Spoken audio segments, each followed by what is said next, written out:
once again my energetic students. So last class we studied about the kingdom Plantae, right? So in Plantae what did we study? That the plants do not have differentiated body parts, and those plants which do not have differentiated body parts, मतलब जिसका thallus body होता है, differentiated body part जिसका नहीं है, उस type के organism को क्या बोलते हैं? जो है थैलस बॉडी, ठीक है। जो भी प्लांट्स का मतलब रूट हो गया, स्टेम हो गया, लीफ हो गया, दिखाई नहीं देता है, उसको क्या बोलते हैं? थैलस बॉडी, ठीक है। और प्लांट्स के उस ग्रुप ऑफ प्लांट्स जिसमें थैलस बॉडी स्ट्रक्चर है, मतलब ना रूट है, ना स्टेम है, ना लीफ है, ठीक है, उस टाइप की मतलब पूरा प्रिमिटिव टाइप ऑफ प्लांट्स, उसको किस में रखा गया है? उसको थैलोफाइटा में रखा गया है, ठीक है। अब थैलोफाइटा से थोड़ा बहुत और एडवांसमेंट होगा, धीरे धीरे एडवांसमेंट हो रहा है ना। तो ये जो एडवांसमेंट हो रहा है तब उसमें क्या होगा? हैव डिफरेंशिएटेड बॉडी पार्ट्स, ठीक है। पहले बॉडी पार्ट्स नहीं था, मतलब थैलस बॉडी था, अब इसमें नॉन थैलस बॉडी हो गया। नॉन थैलस बॉडी मतलब उसमें डिफरेंशिएटेड बॉडी पार्ट्स आ गया। क्या क्या डिफरेंशिएटेड बॉडी पार्ट्स आ गया? देखो उसमें वैस्कुलर टिश्यू प्रेजेंट है, ठीक है। अब जो वैस्कुलर टिश्यू जो जिसमें प्रेजेंट है उसको वो कौन सा कैटेगरी में आ जाते हैं? ब्रायोफाइटा, ठीक है। वैस्कुलर टिश्यू क्या है? Presence of xylem and phloem, ठीक है। जो जाइलम और फ्लोएम दो ट्यूब जैसे पाइप है, उसके माध्यम से ही तो आपका वाटर एंड फूड ट्रांसपोर्ट हो रहा है, ठीक है। जब जो ब्रायोफाइटा ग्रुप है उसमें उस प्लांट्स को रखा गया जिसमें मतलब जाइलम और फ्लोएम टिश्यू दोनों प्रेजेंट थे, ठीक है। अब डिफरेंशिएटेड देखो, पहले क्या था? थैलोफाइटा जिसमें थैलस टाइप का बॉडी स्ट्रक्चर था, उसके बाद आ गया डिफरेंशिएटेड बॉडी पार्ट्स। ये जो डिफरेंशिएटेड बॉडी पार्ट्स या जो नॉन थैलस बॉडी स्ट्रक्चर है, इसको भी ना दो टाइप में डिवाइड किया गया, without vascular structure, without vascular tissue, with vascular tissue. तो विदाउट वेस्कुलर टिश्यू जो है उसमें आ गया आपका ब्रायोफाइटा। जो भी प्लांट्स थे जिसमें वेस्कुलर टिश्यू एब्सेंट था, मतलब जाइलम और फ्लोएम एब्सेंट था, उसको जाइलम और फ्लोएम जो ट्यूब्स है उसी को वेस्कुलर टिश्यू बोलते हैं, राइट। तो वो जो एब्सेंट है उसको बोला गया, वो उस ग्रुप को बताया गया ब्रायोफाइटा।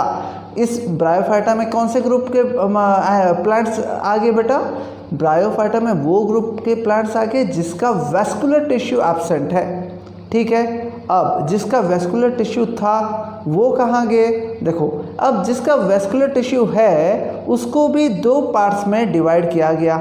विथ वेस्कुलर टिश्यू, देखो विथ वेस्कुलर टिश्यू जो है डू नॉट प्रोड्यूस सीड्स और प्रोड्यूस सीड्स, दोनों पार्ट में डिवाइड किया गया। वेस्कुलर टिश्यू है कुछ प्लांट्स में, लेकिन वो सीड्स प्रोड्यूस नहीं करते हैं। वेस्कुलर टिश्यू है और सीड्स प्रोड्यूस नहीं करते हैं, और सीड्स नहीं प्रोड्यूस जो करते हैं, मतलब सीड्स प्रोड्यूस नहीं कर रहे हैं तो उसको बोला जाता है क्रिप्टोगैम्स। तो इस टाइप के कैटेगरी ऑफ प्लांट्स आ जाते हैं आपके जो third sub division of plant है, दैट इज टेरिडोफाइटा। तो टेरिडोफाइटा में कौन से ग्रुप, क्या कौन कौन आगे? वो आगे जो जिसमें सीड्स प्रेजेंट नहीं है लेकिन जाइलम और फ्लोएम प्रेजेंट है। देखो सब फिर से शुरुआत से देखो, थैलोफाइटा में मतलब डिफरेंशिएटेड बॉडी पार्ट नहीं था, मतलब रूट, स्टेम और लीफ नहीं था, ठीक है। उसमें मतलब वो पूरा प्लांट के जैसे ही नहीं दिखते थे। उस ग्रुप के जो मतलब जितने भी प्लांट्स थे वो सब पूरा प्लांट जैसे ही नहीं दिखते थे, उसको एल्गे भी बोला जाता है, ठीक है। उसके बाद धीरे धीरे क्या हुआ? एडवांसमेंट जब हुआ, एडवांसमेंट में क्या हुआ? डिफरेंशिएटेड बॉडी दिखाई दिया, और उसमें भी वेस्कुलर टिश्यू कुछ में प्रेजेंट था, कुछ में नहीं था। जिसमें वेस्कुलर टिश्यू प्रेजेंट था उसको किस कैटेगरी में रख दिए? ब्रायोफाइटा में रख दिए। अब सॉरी जिसमें वैस्कुलर टिश्यू एब्सेंट था उसको किस कैटेगरी में रख दिए, ब्रायोफाइटा में रख दिए। अब और थोड़ा एडवांसमेंट हुआ, उसके बाद क्या आ गया, वैस्कुलर टिश्यू आ गया। वैस्कुलर टिश्यू क्या है, जाइलम और फ्लोएम, ठीक है। वैस्कुलर टिश्यू है लेकिन सीड्स प्रोड्यूस नहीं कर रहे हैं, जो सीड्स प्रोड्यूस नहीं कर रहे उसको क्या बोलते हैं, क्रिप्टोगैम्स, ठीक है। वैस्कुलर टिश्यू प्रेजेंट है लेकिन सीड्स प्रोड्यूस नहीं कर रहे हैं, वो कौन सा ग्रुप में आ जाएगा, टेरिडोफाइटा, ठीक है, टेरिडोफाइटा। अब धीरे धीरे और एडवांसमेंट जब होगा क्या होगा, सीड्स प्रोड्यूस करने लगेंगे। जो सीड्स प्रोड्यूस करते हैं उसको बोलते हैं फेनोरोग्राम्स, जो सीड्स प्रोड्यूस कर पाते हैं उसको बोलते हैं फेनोरोग्राम्स, ठीक है। तो जो फेनोरोग्राम्स थे वो भी दो टाइप के थे।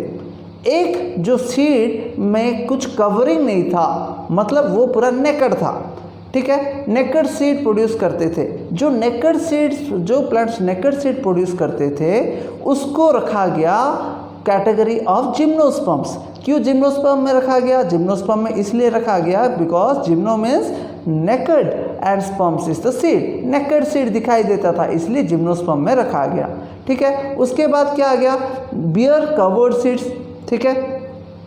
देखो यहाँ पर, हाँ अभी देख पा रहे हो, ओके। देखो जो कवर, जिसका सीड में कवरिंग था उसको किस कैटेगरी में रखा गया, एंजियोस्पर्म में रखा गया। जो सीड प्रोड्यूस करते हैं उनको बताया गया फेनोरोग्राम्स, जो सीड्स प्रोड्यूस नहीं करते हैं उसको बताया गया क्रिप्टोगैम्स, ठीक है। जिसका वैस्कुलर टिश्यू है पर सीड प्रोड्यूस नहीं कर पाते हैं वो आ गया टेरिडोफाइटा में, ठीक है। अब जो सीड प्रोड्यूस कर रहे हैं but have naked seeds, they are kept under the group of gymnosperms, clear, okay.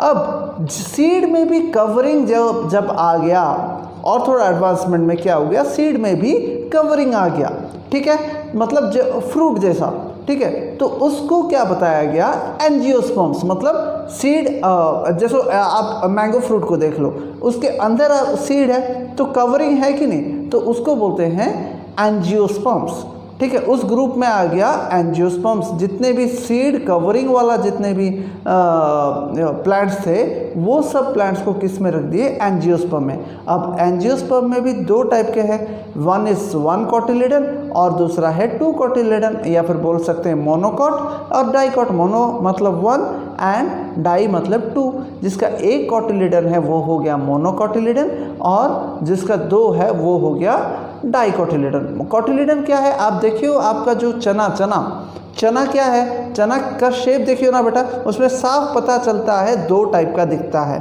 ठीक है।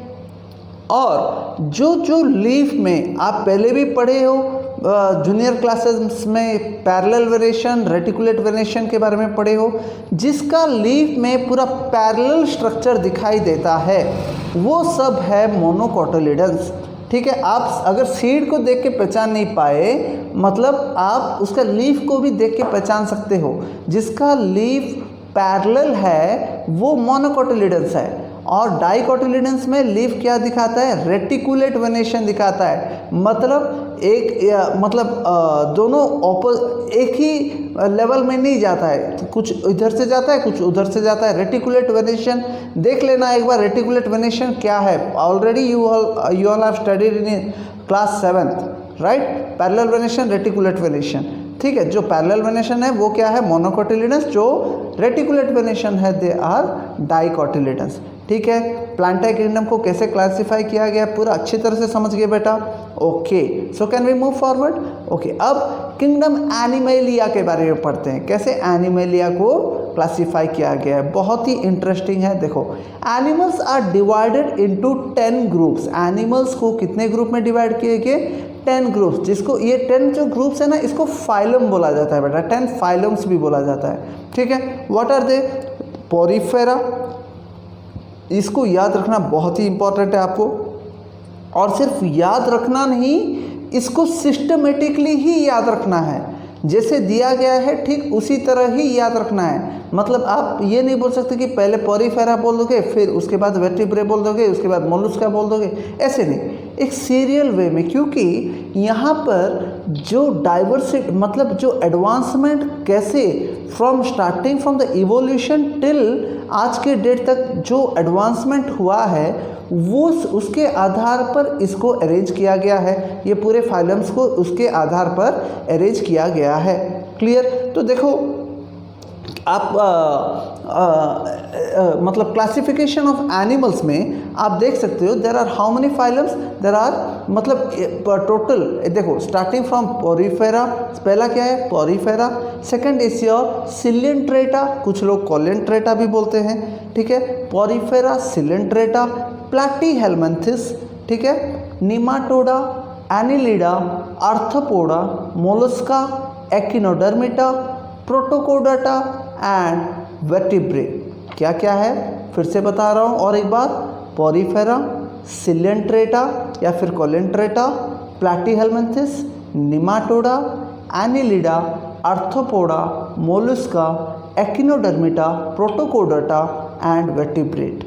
तो ये क्या है, मतलब जो प्रिमिटिव टाइप का स्ट्रक्चर से लेके सबसे पूरा हाई लेवल जो मतलब एनिमल्स है उसके मतलब उसके आधार पर ये जो फाइलम्स को सब डिवाइड किया गया है। एनिमल या ग्रुप के सब मतलब ये फाइलम्स को मतलब फिर से डिवाइड किया गया है। ठीक है, पोरीफेरा के बारे में पहले पढ़ते हैं। देखो पोरीफेरा क्या है, they are aquatic non motile animals attached to some solid support.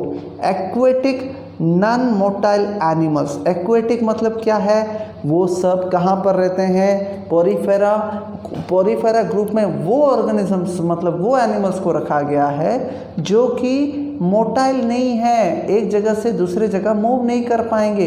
They will remain in one place and are attached to some solid support, और वो समुद्र के नीचे ही ज़्यादा रहते हैं ज़्यादातर, और वो क्या मतलब एक नीचे एक सपोर्ट के माध्यम से अटैच होके रहते हैं। वो सपोर्ट को ना सबस्ट्रैटम भी बोला जाता है। क्या बोला जाता है, सबस्ट्रैटम, SUBSTRATUM, सबस्ट्रैटम भी बोला जाता है। जो सॉलिड सपोर्ट है ना, वो सॉलिड सपोर्ट के माध्यम से एक्वेटिक मतलब वाटर एरिया में नीचे अटैच होके रहते हैं। And are this animals movable? No, they are non motile.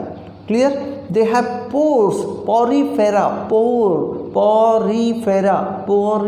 मतलब उसके नाम से ही आप जान सकते हो कि they are having pores in their body. ठीक है, पोर्स क्या होता है, होल्स, छोटे छोटे होल्स होते हैं। They have pores all over the body forming a canal system which helps to circulate water and brings food and oxygen. तो इसका बॉडी क्या है, इसके बॉडी में बहुत सारे पोर्स हैं, हर जगह उसके बॉडी में पोर्स है, और वो बॉडी एक कैनाल सिस्टम की तरह काम करता है जहाँ से पानी अंदर जाता है और बाहर भी आता है, सर्कुलेट होता है, and bring food and oxygen, खाना पीना भी उसको वही पोर के माध्यम से मिलता है। ठीक है, और इसका स्केलेटन कैसा है, स्केलेटन क्या होता है, जो आउटर फ्रेमवर्क है, एक हार्ड सपोर्ट जो रहता है बॉडी का, उसको हम लोग स्केलेटन बोलते हैं। जैसे कि ह्यूमंस में भी स्केलेटन होता है, कुछ ऑर्गेनिज्म में एंडोस्केलेटन होता है। जैसे कि ह्यूमंस में हम लोग क्या है, एंडोस्केलेटन है, क्योंकि हम लोग का स्केलेटन अंदर है, और कुछ ऑर्गेनिज्म में स्केलेटन्स बाहर होता है जिसको बोलते हैं एक्सोस्केलेटन। इसीलिए ये जो स्पॉन्जस है या फिर पोरीफेरा में जो स्पॉन्जस दिखते हैं, इसका जो बॉडी में आउटर स्केलेटन है या फिर बोल सकते हैं एक्सोस्केलेटन है। ठीक है, and do not have any tissues, इसमें टिश्यूज़ है ही नहीं है, तो इनका सेलुलर लेवल तक पहुंचा भी नहीं है। ठीक है, इसमें टिश्यूज़ भी नहीं है। क्लियर? ओके, मतलब सिर्फ just starting level cellular level में है। ठीक है, मतलब पूरा सेलुलर लेवल एडवांसमेंट नहीं हुआ है। ठीक है, एग्जाम्पल क्या क्या है, अच्छी तरह से याद रखना, बहुत इंपॉर्टेंट है। स्पॉन्जिला, साइकॉन, ठीक है, यूप्लेक्टेलिया एक्सेट्रा, ये सब अच्छी तरह से पढ़ना है बेटा। आपके जो examples are very very important. ठीक है, तो पोरीफेरा में हम लोग क्या क्या देखे, एक्वाटिक है, नॉन मोटाइल है, मतलब मूवमेंट नहीं करते हैं, और सबस्ट्रैटम से लगे हुए हैं। सबस्ट्रैटम क्या है, एक सॉलिड सपोर्ट है। ठीक है। और उसके बॉडी कैसा रहता है, ये पॉरीफेरा में जो भी ऑर्गेनिज्म है, जैसे कि स्पॉन्जेस का बॉडी कैसा है, पोरस है, मतलब उसके बॉडी में बहुत सारा पोर्स है। दे have pores all over the body forming a canal system, ठीक है, एक कैनाल सिस्टम की तरह काम करता है। और कैनाल सिस्टम किस लिए हेल्प करता है, टू सर्कुलेट द वाटर। हाँ, फूड और ऑक्सीजन भी वही पोर्स के माध्यम से मिलता है। और इसके बॉडी में स्केलेटन कहाँ है, दे हैव आउटर स्केलेटन, और इसमें टिश्यूज है क्या, नहीं है। और एग्जांपल्स क्या है बेटा, स्पॉन्जिला, साइकॉन और यूप्लेक्टेलिया, ठीक है, क्लियर।